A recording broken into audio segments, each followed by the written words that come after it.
தமிழ்நாடு லோக் ஆயுக்தா சட்டத்தை தீவிரமாக அமல்படுத்த நடவடிக்கை எடுக்க கோரி தொடர்ந்த வழக்கில் தமிழ்நாடு அரசு 6 வாரங்களில் பதிலளிக்க உத்தரவு பிறப்பிக்கப்பட்டுள்ளது. இது தொடர்பான கூடுதல் விவரங்களை செய்தியாளர் சுந்தரம் வழங்க கேட்கலாம். வணக்கம் சுந்தரம், இது தொடர்பான முழு விவரங்கள். அரசு ஊழியர்கள் அதிகாரிகள் மீதான ஊழல் புகார்களை விசாரிப்பதற்காக மத்திய அரசு லோக்பால் மற்றும் லோக் ஆயுக்தா சட்டத்தை கடந்த 2014 ஆண்டு இயற்றியது.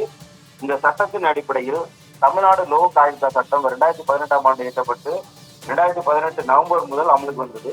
இந்த நிலையில் இந்த சட்டத்தை தீவிரமாக அமல்படுத்த நடவடிக்கை எடுக்கும்படி தமிழக அரசு உத்தரவிட கோரி தஞ்சாவூரை சேர்ந்த ஜி.வி. குமார் என்பவர் சென்னை உயர்நீதிமன்றத்தில் ஒரு பொதுநல மனுவை தாக்கல் செய்திருந்தார். அந்த மனுவில் ஊழல் குற்றச்சாட்டுகள் குறித்து விசாரணை நடத்துவதற்காக அமைக்கப்பட்டுள்ள தமிழ்நாடு லோக் ஆயுக்தா சட்டம் தீவிரமாக அமல்படுத்தப்படவில்லை என தெரிவிக்கப்படுகிறது. அதே போல 2019 முதல் 2024 வரை 617 புகார்களை முடித்தது வைத்திருந்ததாகவும் 2025 ஆண்டு டிசம்பர் வரை 137 புகார்களை நிலுவையில் உள்ளதாகவும் லோக் ஆயுக்தா இணையதளத்தில் தெரிவிக்கப்பட்டிருந்த நிலையில் எத்தனை வழக்குகள் விசாரணைக்கு உத்தரவிடப்பட்டுள்ளது, நிலுவையில் உள்ள வழக்குகள் என்ன நிலையில் உள்ளன என்ற விவரங்கள் ஏதும் குறிப்பிடப்படவில்லை என அந்த மனுவில் அவர் குறிப்பிட்டிருந்தார்.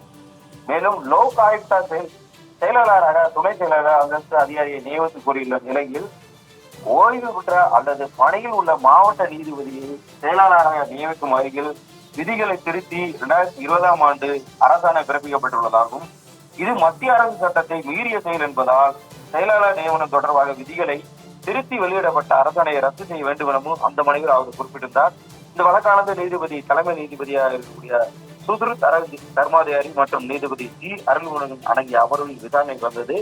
அதன்படி 6 வாரங்களில் பதிலளிக்கும்படி தமிழக மனிதவள மேம்பாட்டுத்துறை, உள்துறை செயலாளர், பொதுத்துறை செயலாளர் உள்ளிட்டோர் பதிலளிக்க உத்தரவிட்டு வழக்கின் விசாரணையை கல்வித்துறையினர் விரித்தார். கூடுதல் விவரங்களுக்கு நன்றி சுந்தரம்.